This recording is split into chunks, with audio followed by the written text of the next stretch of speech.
Hello friends, welcome to my YouTube channel. दोस्तों, कैसे हैं आप सभी। दोस्तों, आशा करते हैं आप सभी अच्छे होंगे। दोस्तों, आज के सेशन में हम लोग बात करने वाले हैं लघु उत्तरीय प्रश्न, और ये मॉडल पेपर का क्लास दोस्तों 9वां होने वाला है।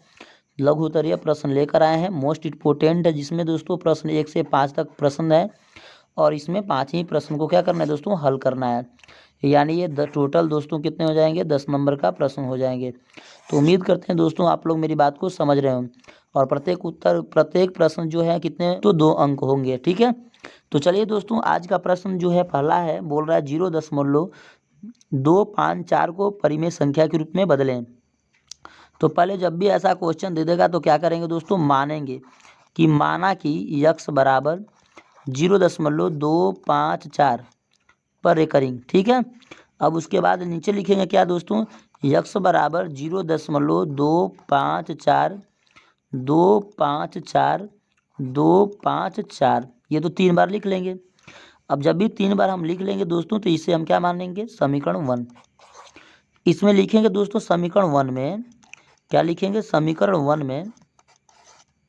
में यक्स का गुणा करने पर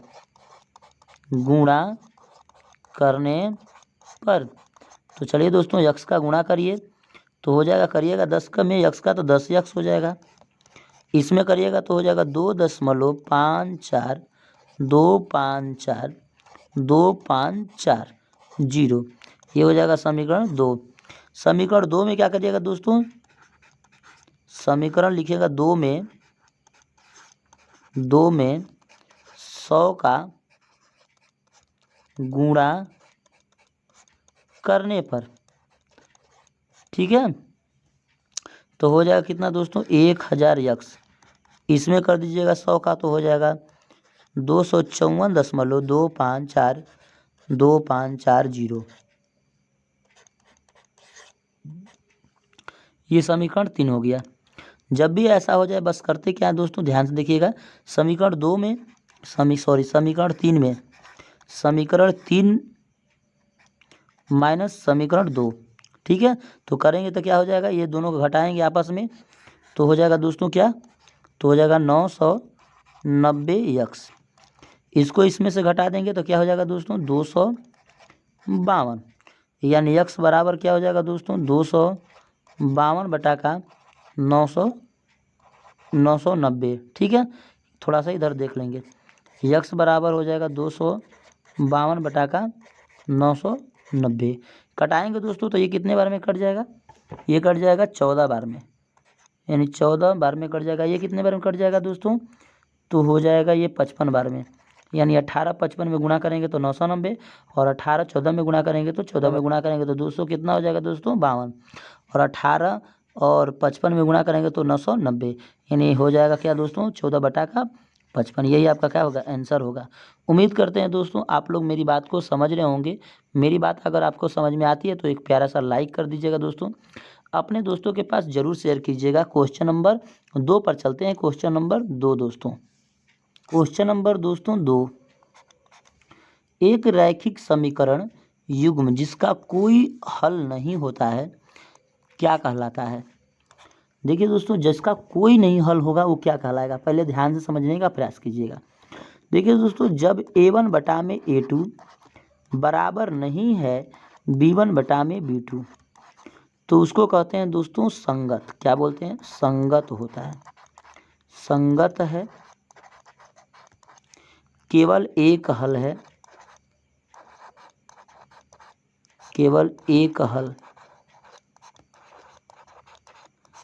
है। और ग्राफ कैसा होगा दोस्तों, तो प्रतिच्छेदी। कैसा होता है, प्रतिच्छेदी होता है।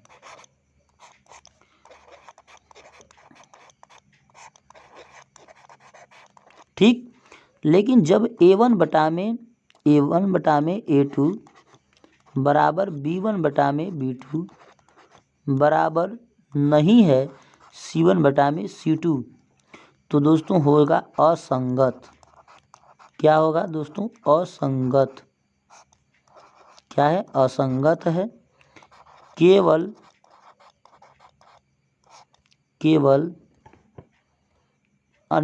केवल कोई हल नहीं, यहाँ पर केवल नहीं होगा दोस्तों, कोई हल नहीं होगा, ये कोई हल नहीं, कोई हल नहीं होगा,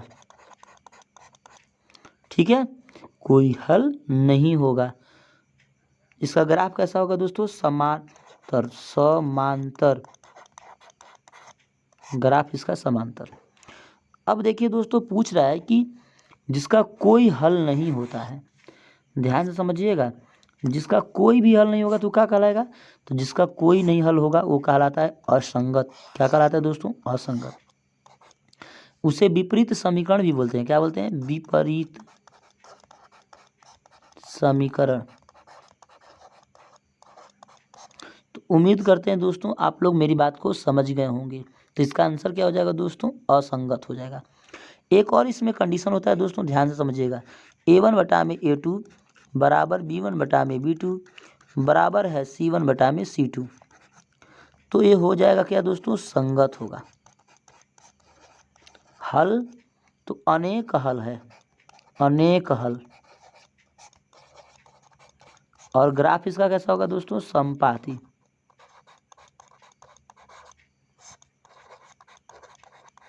समपाती होगा।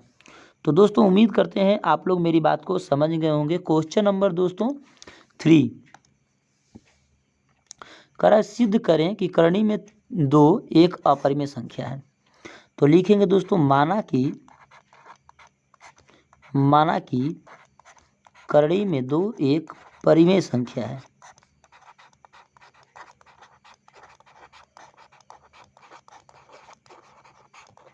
तो परिमेय संख्या के अकॉर्डिंग लिखेंगे तो हो जाएगा P/Q बराबर हो जाएगा करणी में 2। तो लिखेंगे क्या दोस्तों, जहां P और Q एक पूर्णांक है। क्या है दोस्तों, पूर्णांक है, ठीक है। यहाँ तक क्लियर होगा। यहाँ तक जब भी क्लियर हो जाए तो करते क्या है दोस्तों, लिखेंगे दोनों ओरी वर्ग करने पर, यानी करणी में 2 बराबर P/Q लिख लेंगे। ये समीकरण 1 बना। लिखेंगे दोस्तों समीकरण वर्ग का 1 का दोनों तरफ वर्ग करने पर, दोनों तरफ वर्ग करने पर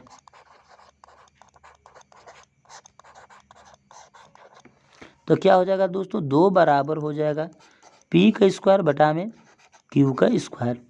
जब भी ऐसा होता है दोस्तों तो करते क्या है, ये Q² है तो इधर हो जाएगा, तो क्या कर लेंगे 2Q बराबर P² Q। देखिए दोस्तों एक पक्ष में क्या है, पूर्णांक है, और एक पक्ष में क्या है दोस्तों, भिन्न है। तो लिखिएगा पूर्णांक, क्या लिखिएगा, पूर्णांक जो है संख्या नो इक्वल टू भिन्न की संख्या, भिन्न की संख्या, ठीक है। जब भी ऐसा होगा, बराबर नहीं होगा, तो लिख सकते हैं हम, क्या लिखेंगे दोस्तों, पूर्णांक संख्या बराबर नहीं है भिन्न की संख्या के, तो हम लोग लिखेंगे दोस्तों, मेरा माना हुआ कथन, माना हुआ कथन गलत है। क्या है दोस्तों, गलत है। अतः करणी में 2 एक अपरिमेय संख्या है।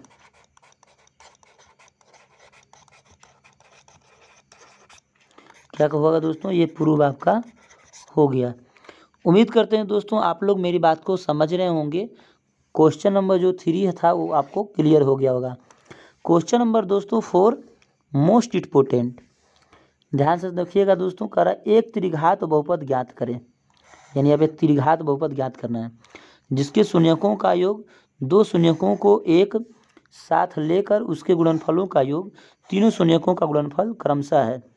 यानी फिर बोल रहा है दोस्तों कि alpha plus beta plus gamma 2 है।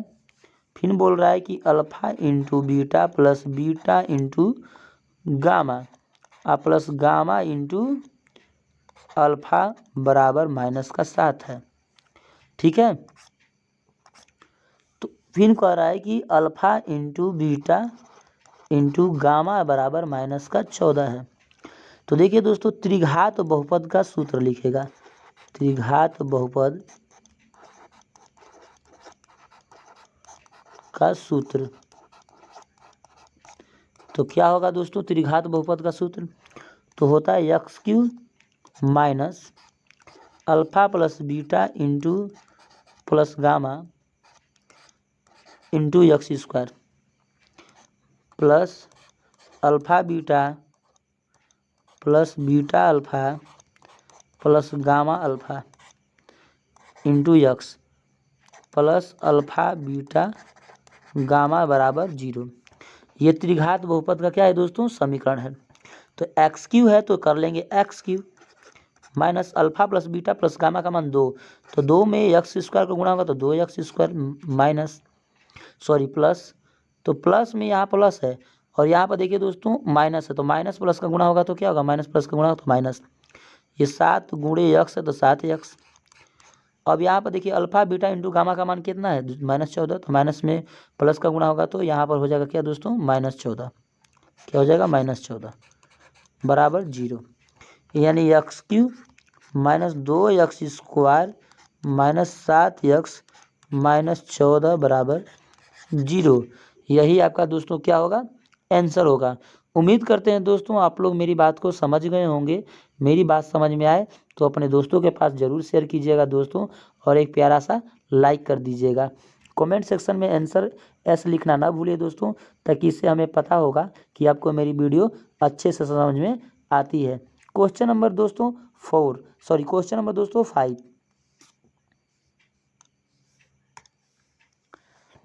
कह रहा है दोस्तों, ध्यान से समझिएगा। क्वेश्चन नंबर 5, पी के किस मान के लिए रैखिक समीकरण युग्म का अद्वितीय हल है? ठीक है, तो देखिए दोस्तों एक समीकरण दे रखी है और ये भी समीकरण है। यानी ए का मान क्या दे रखी है दोस्तों? a1 का मान जो है 2 है, b1 का मान जो है 2 है और c1 का मान 2 है। इसके लिए दोस्तों a2 का मान क्या है? तो 4 दे रखी है। b2 का मान क्या है दोस्तों? p है और c2 का मान क्या है दोस्तों? 8 है। फिर कह रहा है रैखिक समीकरण का अद्वितीय हल। क्या बोल? अद्वितीय हल यानी केवल एक हल। a1 बटा में a2 बराबर नहीं है b1 बटा में b2 के। जब अद्वितीय हल होता है तो ये कंडीशन होता है दोस्तों। a1 का मान क्या है? 2 बटा में a2 का मान क्या है? a2 का मान क्या है दोस्तों? 4 बराबर नहीं है b1 का मान क्या है दोस्तों? 2 बटा में b2 का मान क्या है? p। अब देखो 2 से 2 कट गया दोस्तों तो क्या हो जाएगा? p नो इक्वल टू 4 हो जाएगा। इसका मतलब कहने का क्या होता है दोस्तों? p नो इक्वल टू 4 का मतलब क्या होता है दोस्तों? कि 4 के अलावा 4 के अतिरिक्त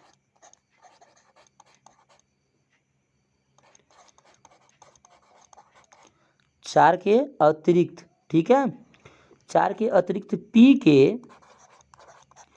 p के प्रत्येक मान के लिए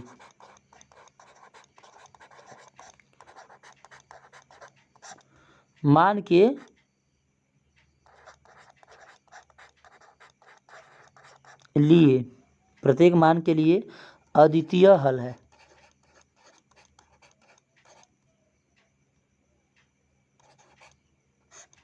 अद्वितीय हल है। तो दोस्तों उम्मीद करते हैं आप लोग मेरी बात को समझ गए होंगे, अच्छे से आपको वीडियो समझ में आ गई होगी। मेरी बात समझ में आए दोस्तों तो चैनल को सब्सक्राइब करके लेटेस्ट वीडियो देखने के लिए दोस्तों ऑल पर क्लिक कर लीजिएगा। दोस्तों मिलते हैं नेक्स्ट वीडियो में एक नए वीडियो के साथ। दोस्तों जय हिंद।